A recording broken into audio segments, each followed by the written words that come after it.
Hello guys, welcome back to my channel. तो स्वागत है आपका फिर से मेरे यूट्यूब चैनल पर जिसका नाम है मैथमेटिक्स पॉइंट। तो गाइस, आज का टॉपिक हम डिस्कस करने वाले हैं रीजनिंग का। तो अगर आप मेरे चैनल पर नए हैं तो पहले सब्सक्राइब कर लीजिए और बेल आइकन पर क्लिक कर लीजिए, जिससे सबसे पहले नोटिफिकेशन आपको मिलता रहे। तो गाइस, हमारे लास्ट लेक्चर रीजनिंग पे चल रहे हैं, तो आज भी मैंने रीजनिंग का टॉपिक लिया है जिसमें हम कोडिंग एंड डिकोडिंग पढ़ने वाले हैं। होता क्या है, कॉन्सेप्ट क्या है, इसके टाइप्स क्या है एंड एग्जाम्पल्स हम सॉल्व करेंगे। ठीक है, और कैसे क्वेश्चन पूछे जाते हैं ये सब हम डिस्कस करेंगे। तो प्लीज़ गाइस, वीडियो को एंड तक देखिएगा और लाइक शेयर कमेंट्स करना ना भूलें। इसमें किस टाइप के एग्जांपल पूछे जाते हैं, ये छोटा सा डेमो देखिए। इसमें कुछ एग्जांपल इस टाइप के पूछे जाते हैं, तो हम इस टाइप के कुछ क्वेश्चन सॉल्व करेंगे। तो गाइस, कूट लेखन कहते हैं कोडिंग डिकोडिंग का। होता क्या है, तो ये कुछ इसमें बताया गया है। कोडिंग डिकोडिंग जो होती है वो क्या होता है, ठीक है।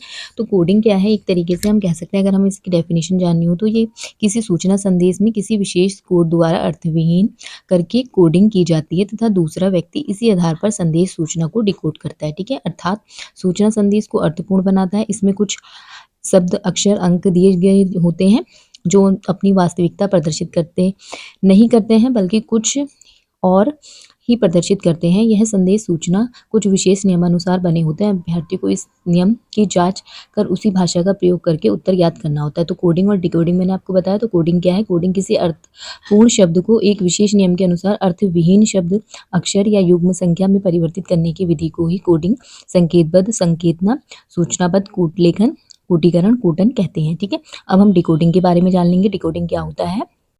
तो गाइस, डिकोडिंग क्या होता है, किसी अर्थविहीन शब्द अक्षर समूह को उस विशेष नियम के अनुसार अर्थपूर्ण शब्द में परिवर्तित करना जिस नियम से उसे कूटबद्ध किया गया हो। डिकोडिंग विसंकेतबद्धता की संकेतना, कूटवाचन, अकूटीकरण, अपकूटन कहलाता है। जैसे आपको एग्जाम्पल दिए गए हैं इनका, कोडिंग और डिकोडिंग का। तो गाइस, इस टाइप के आपके कोडिंग और डिकोडिंग की डेफिनेशन होती है। हम समझ सकते हैं, अगर हमें कोई अर्थपूर्ण शब्द दिया गया है और उसको हमें अर्थविहीन बनाना हो तो वो आपका कोडिंग कहलाएगा। और डिकोडिंग क्या होता है, अर्थविहीन शब्द को एक विशेष नियम के अनुसार अर्थपूर्ण शब्द करना। ठीक है, तो गाइज ये अब इंग्लिश में कुछ डेफिनेशन है आपकी कोडिंग एंड डिकोडिंग की। Coding is a system of signals.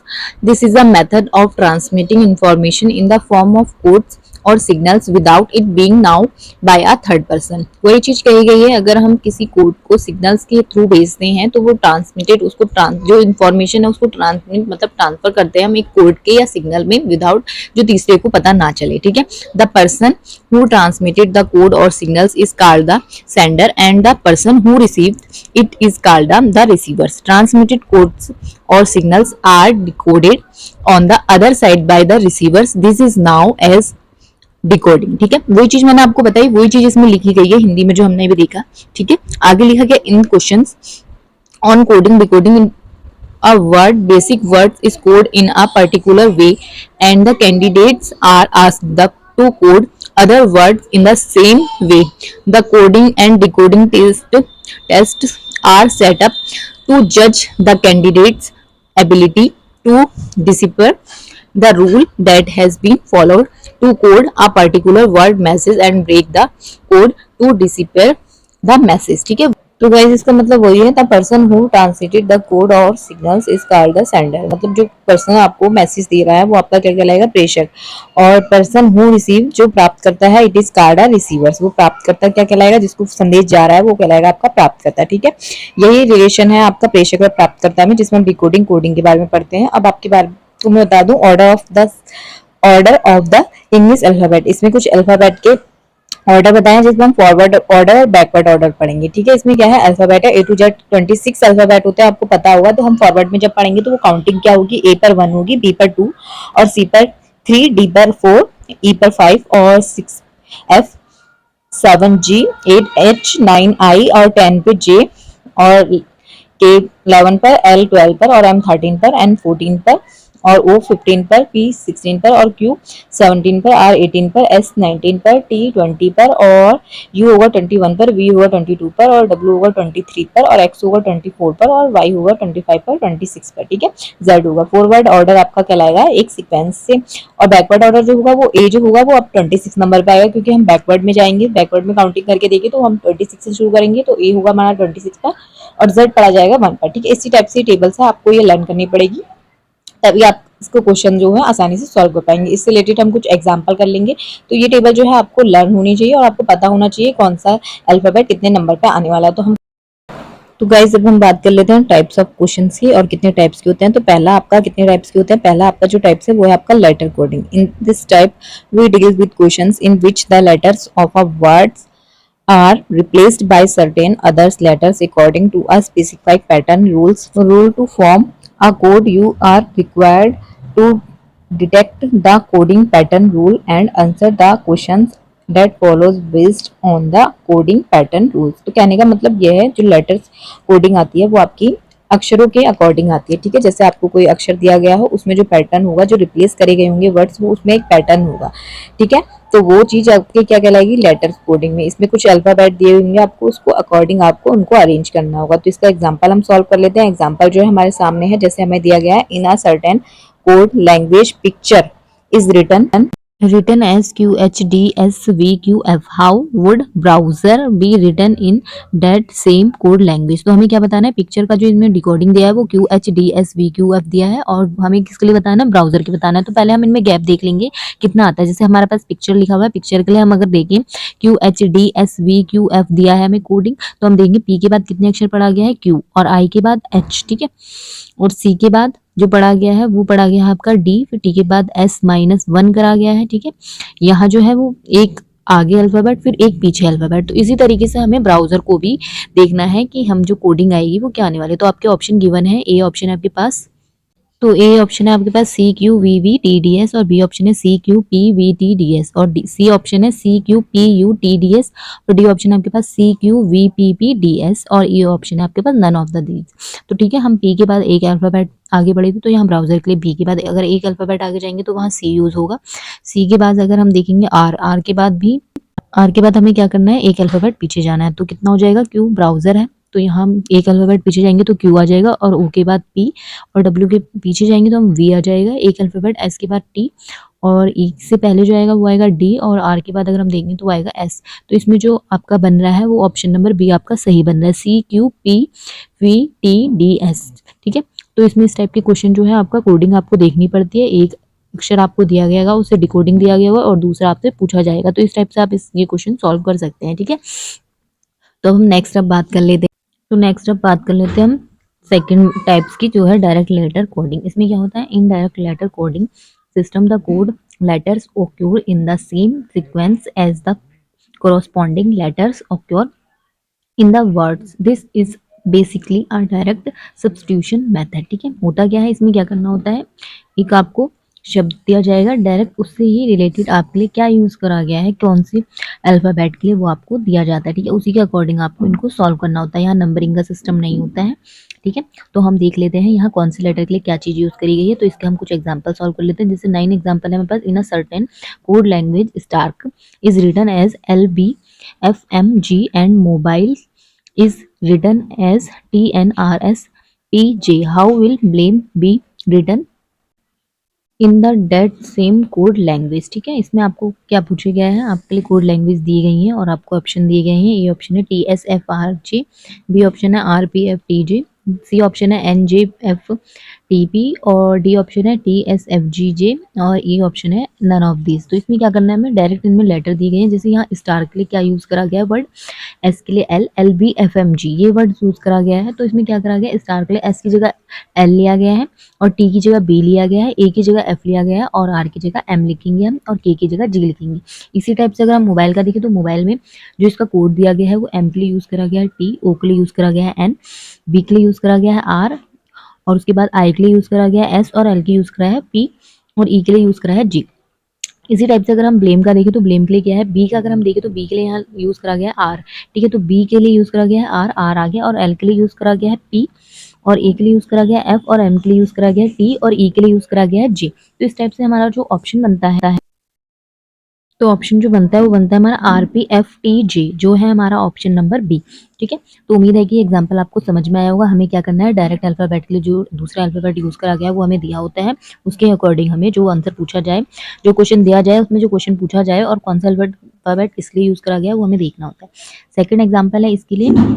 Next example जो हमसे पूछा गया है, sheep is written as GAXXR and bleat BLEAT as HPXTN। How can slate be return in that same coding system. तो इसमें भी वही सिस्टम करना है, सेम हमें वही पैटर्न लागू होगा। एस के लिए क्या यूज़ करा गया है यहाँ जी, अगर हम शीप का कोड देगी, एच के लिए ए और ई के लिए एक्स, ई के लिए एक्स है, पी के लिए आर है, बी के लिए एच है और एल के लिए पी है, ई के लिए एक्स है, ए के लिए टी है और टी के लिए एन है। इसी टाइप से हम अगर सिलेक्ट का पूछा गया तो एस की जगह क्या यूज़ करा गया है जी, और एल की जगह पी और ए की जगह टी और टी की जगह एन और ई की जगह एक्स। तो इसलिए जो हमारा ऑप्शन बन जो हमारा इसका आंसर बनता है तो वो बनता है हमारा ऑप्शन नंबर ए। ठीक है, तो इसका जो आंसर आ गया वो आ गया G P T N X. ठीक है, इस टाइप के क्वेश्चन हम दूसरे टाइप के इस टाइप में सॉल्व करते हैं, जो हमें लेटर डायरेक्टली कहा जाता है कि किसके लिए क्या यूज करा गया। अब हम बात कर लेते हैं थर्ड टाइप से। तो गाइस थर्ड टाइप है आपका नंबर सिंबल कोडिंग। ठीक है, इसमें आपको क्या दिया था, in this type of questions either numerical alphabetical code letters are assigned of the to the numbers. ठीक है, जैसे हमें वर्क कहा गया, इसमें जो एग्जांपल दिया गया वो कहा गया work is coded as 4 12 9 16, then how will you code women. ठीक है, इसमें जो कोड दिया गया है वो कहा गया है वर्ग के लिए। तो गाइस वर्ग के लिए जो कोड दिया गया है 4 12 9 16। तो हम देख पा रहे हैं इसमें जो वर्ग के लिए कोड दिया गया है उसके अकॉर्डिंग हम देख पा रहे हैं ये अल्फाबेट जो है फॉरवर्ड नहीं बैकवर्ड सीक्वेंस जो था उसमें दिया गया है। ठीक है, तो बैकवर्ड पोजीशन में दिया गया है, तो हम देख पा रहे हैं डब्ल्यू जो आएगा वो 4 पर आएगा, ओ जो आएगा 12 पर आएगा, एम जो होगा 14 पे आएगा और ए 26 पर, एन 13 पर। इस टाइप से हम जो इसका कोड निकलेगा वो निकलेगा वो में निकले 4 12 तो 14 26 और 13, जो है ऑप्शन नंबर आपका ए। ठीक है, तो इसका ऑप्शन नंबर ए आपका ठीक होगा। कभी कभी अल्फाबेट आपका सीक्वेंस से फॉरवर्ड में कभी बैकवर्ड में भी दिया होता है। ठीक है, इस टाइप का। तो गाइस इस टाइप के आपके क्वेश्चन पूछे जाते हैं थर्ड टाइप में नंबर सिंबॉलिक कोडिंग में। अब हम बात कर लेते हैं नेक्स्ट टाइप्स की, क्या है वो और किस टाइप के उसमें एग्जांपल्स हैं। तो नेक्स्ट टाइप से आपका, तो गाइस नेक्स्ट टाइप है आपका deciphering message word coding numeral coding. In this type questions to analyse such codes any to messages bearing a common word numeral are picked up. The common code word numeral will represent that word code. Processing similarly by picking up all possible combinations of to the entire message can be decoded and the codes for every individual word numeral can be found. ठीक है, तो इसका example हम solve कर लेंगे। कहने का मतलब ये है आपको कोई शब्द दिए जाते हैं और उनको जो होता है एक कोड उनको डिसाइड करा जाता है और वही कोड आपको क्वेश्चंस में पूछा जाता है कि कौन सा कोड किसके लिए यूज करा गया है। तो आपका एग्जांपल है in a certain code language it pit sit means I am boy. ठीक है, इसमें कहा गया इट पिट सिट 3 वर्ड्स हैं तो इनका जो मीनिंग है वो है आई एम बॉय। ठीक है, ऐसे it nit sit means I am girl. ठीक है, which of the following means girls. अब तो गर्ल्स का मीनिंग इसमें हमको बताना है क्या होगा। तो हमने देखा इसमें जो दिया गया है इट पिट सिट, उसमें हमने कहा गया आई एम बॉय। ठीक है, इसमें क्वेश्चन अकॉर्डिंग टू क्वेश्चन कहा गया है। और दूसरा जो दिया गया है इट निट सिट, तो इट निट सिट का मतलब है यहाँ आई एम गर्ल। तो यहाँ इट का मतलब, तो यहाँ इट पिट सिट का मतलब है आई एम बॉय और इट निट सिट का मतलब है आई एम गर्ल। तो हमें फाइंड करना है कि इसमें जो वर्ड्स 3 दिए गए हैं जो उनका मीनिंग बताया गया तो इसमें किसका मतलब क्या कोड किस लिए यूज करा गया है। तो हम देख पा रहे हैं हियर इट एंड सिट जो है यहाँ कहा गया है दोनों में कॉमन है। तो हम पहले देख लेते हैं कि क्या चीज दोनों में कॉमन आ रही है। तो इट सिट अगर हम देखें तो दोनों में कॉमन है, पर जो इनका मीनिंग आ रहा है, जो इनका मीनिंग बताएगा तो वहां भी आई और एम कॉमन है दोनों में। तो हम ये देख पा रहे हैं अगर इट पहले में है तो बाद में दूसरे वाले में भी, और सिट पहले में है तो सिट दूसरे वाले में भी है। तो यहाँ जो कॉमन वर्ड यूज हुआ है वो आई एम है। तो इट का मतलब यहाँ आई से है और सिट का मतलब यहाँ एम से है। ठीक है, अब हमें बॉय और गर्ल का मीनिंग बताना है। तो बॉय का मीनिंग आ गया यहाँ पे पिट और गर्ल का मीनिंग आ गया यहाँ पे निट। ठीक है, तो हम ये फाइंड आसानी से कर सकते हैं जब हमें ऐसे कोड दिए गए हैं और उनके सामने हमें उनका सिंपल वे में कोई सेंटेंस दिया गया हो तो हम एक एक वर्ड का मीनिंग बता सकते हैं। ठीक है, तो इस टाइप से इसका जो ऑप्शन होने वाला है वो ऑप्शन नंबर डी होने वाला है आपका नीड। ठीक है, उम्मीद है कि ये एग्जांपल आपको समझ में आया होगा। एक नेक्स्ट एग्जांपल है in a certain code language 786 means study very hard. ठीक है, यहाँ 786 का मीनिंग दिया है स्टडी वेरी हार्ड। नेक्स्ट है 958 means hard work page and 645 means study and work. ठीक है, which of the following is the code for very. ठीक है, इसमें जो कोड पूछा गया है, तो इसमें जो गाइस कोड पूछा गया है वो आपका वेरी के लिए पूछा गया है। तो हम पहले देख लेते हैं जो हमें 786 कहा गया है वो कहा गया है स्टडी वेरी हार्ड फर्स्ट, और जो 958 कहा गया है वो कहा गया हार्ड वर्क पेस, ये हमें सेकंड के लिए कहा गया। और 645 का जो मीनिंग दिया गया है वो दिया गया स्टडी एंड वर्क। तो हम पहले इसमें देख लेते हैं कोई चीज जिसमें कॉमन होगी तो हम उससे अंदाजा लगा सकते हैं। जैसे यहाँ 786 कहा गया है तो हम देखें तो यहाँ 786 जो कहा गया स्टडी वेरी हार्ड के लिए कहा गया। तो ये जो डायग्राम और सर्कल और ये जो आपको स्क्वायर दिख रहा है तो वो चीज़ें हमने उसके लिए यूज़ करी है, ठीक है, जिससे आपको इसमें आसानी से कंफर्म हो जाए कि किस चीज़ के लिए क्या है। तो यहाँ जो 6 आप देख पा रहे हैं स्टडी के लिए है, ठीक है, और जो लास्ट वाला 645 कोड है उसमें भी 6 स्टडी है।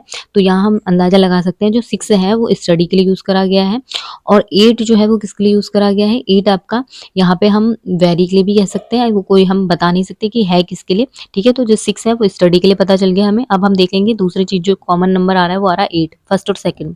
तो 8 जो है किसके लिए यूज़ करा गया है। 8 जो है आपका यूज़ करा गया हार्ट के लिए, ठीक है, कॉमन वर्ड आ रहा है फर्स्ट और सेकंड में हार्ट के लिए। तो 8 जो हो गया आपका हार्ट के लिए हो गया, 6 जो हो गया आपका स्टडी के लिए हो गया। अब सर्कल आप देख पा रहे हैं 5, सेकंड और थर्ड में 5 रिपीट है, ठीक है, और 5 रिपीट है तो वहाँ क्या चीज़ रिपीट है, वर्क उसमें भी है, वर्क उसमें भी है। तो हम इससे अंदाज़ा लगा सकते हैं। अब वेरी के लिए हमें निकालना है, तो वेरी का हो सकता है, क्या हो सकता है वेरी के लिए।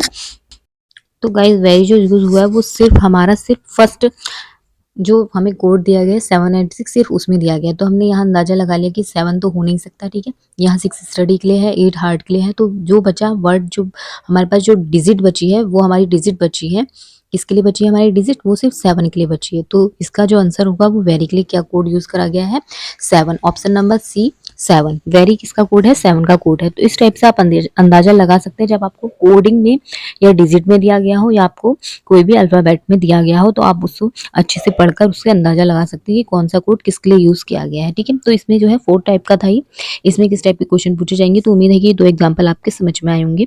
अब हम बात कर लेते हैं नेक्स्ट टाइप्स की, ठीक है। लास्ट टाइप है 5th टाइप्स, तो ये कंप्लीट हो जाएगा कोडिंग और डिकोडिंग के टाइप्स, ठीक है। तो गाइस अब हम बात कर लेते हैं 5th टाइप्स की, जिससे कहते हैं सब्स्टिट्यूशन कोडिंग। क्या होता है, in this type some particular word are assigned with certain substituted name. Now questions are formed based on that principles. कहने का मतलब ये है, आपको क्या दिया गया था, कोई पर्टिकुलर्स आपके पास वर्ड होते हैं, वो किसी चीज़ को सब्स्टिट्यूट करते हैं, मतलब किसी चीज़ को किसी चीज़ में बांटते हैं, तो वो आपका कौन सा कहलाता है, सब्स्टिट्यूटिंग कोडिंग कहलाता है। उसमें किसी चीज़ को, जैसे कोई भी आपके पास वर्ड्स दिए गए हों, उनको जो सब्स्टिट्यूट कर रहा है तो उसके अकॉर्डिंग ही उनको एक कोड दिया जाएगा। तो वो आपको पता लगाना होता है कि कौन सा कोड किसके लिए यूज़ करा गया है। तो इसमें जो आपका एग्जांपल है वो है, if white is called blue. White अगर ब्लू को कहते हैं, ब्लू इज कॉल्ड रेड, और ब्लू को क्या कहते हैं, रेड कहते हैं। Red is called yellow, yellow is called green, green is called black, black is called violet, and violet is called orange. Then what would be the colour of human. तो guys question में कहा गया है, अगर blue को red कहा जाए, और अगर वाइट को ब्लू कहा जाए और ब्लू को रेड कहा जाए, रेड को येलो कहा जाए, येलो को ग्रीन कहा जाए, ग्रीन को ब्लैक कहा जाए, और ब्लैक को वायलेट कहा जाए, वायलेट को क्या कहा जाए, ऑरेंज कहा जाए, तो आपको बताना है। तो जो होगा वो इंसान का कलर कैसा होगा, ठीक है। ह्यूमन ब्लड का जो होगा इंसान के रक्त का, जो मानव का रक्त होता है उसका कलर कैसा होगा, और हमें पता है रक्त का कलर कैसा होता है, रेड। तो यहाँ पे हम देख पा रहे हैं वीन, और जो हमें ऑप्शन मिले हैं वो दिए गए हैं, ए ऑप्शन है रेड, बी ऑप्शन है ग्रीन, और सी ऑप्शन है येलो, और डी ऑप्शन है वायलेट, और ई ऑप्शन है आपके पास ऑरेंज। हमने यहाँ पढ़ा था if white is called blue, white blue है और ब्लू क्या है, रेड है, और रेड कैसा है, येलो। तो यहाँ पे हमें साफ साफ दिख रहा है रेड किसको डिफाइन कर रहा है, येलो को। तो we know that the colour the human blood is red. हमें क्या पता है, इंसान का जो मानव का जो रक्त का रंग होता है वो कैसा होता है, लाल होता है। And given that red is called yellow, so the colour of the human blood will be yellow. तो अगर हमें पता है कि रक्त का रंग कैसा होता है, लाल होता है, तो लाल किसको रिप्रेजेंट कर रहा है यहाँ, येलो को। तो ऑप्शन कौन सा होगा आपका, ऑप्शन नंबर सी आपका राइट होगा, ठीक है। इस टाइप के क्वेश्चन आपके पूछे जाते हैं। नेक्स्ट एग्जाम्पल है आपके पास, if parrot is known as peacock, peacock is known as swallow, swallow is now as pigeon, and pigeon is now as sparrow, then what would be the name of Indian national bird, ठीक है। तो इसमें option दिए हैं आपको, तो option दिए हैं आपको parrot, swallow, B option, C option है पीकॉक, डी ऑप्शन है पीजन, और ए ऑप्शन है पैरो। तो इसका आंसर क्या होने वाला है, पीकॉक होता है, जो अगर हम जानते हैं नेशनल बर्ड, ठीक है, इंडियन नेशनल बर्ड क्या है हमारा, पीकॉक। तो पीकॉक यहाँ जो किसके लिए यूज करा गया है, पीकॉक यूज करा गया है आपका इज नाउ इज स्वेलो। तो ठीक है, तो we know that peacock is the Indian national bird, but here peacock is known as swallow, so the answer is swallow. तो ऑप्शन नंबर बी आपका राइट आंसर होगा, ठीक है। तो उम्मीद है कि ये एग्जांपल्स और ये टाइप्स आपको कोडिंग एंड डिकोडिंग के अच्छे से समझ में आए होंगे। तो ये आज का मेरा रीजनिंग का टॉपिक्स था। उम्मीद है कि आपको कोडिंग और डिकोडिंग अच्छे से समझ में आ गई होगी। तो गाइज अगर आपको मेरी वीडियोस अच्छी लग रही है और आपके लिए हेल्पफुल है, तो प्लीज़ गाइज ज़्यादा से ज़्यादा लाइक शेयर कमेंट्स करना ना भूलें, और हम मिलेंगे नेक्स्ट वीडियो में नेक्स्ट रीजनिंग के टॉपिक से। तब तक के लिए बाय बाय।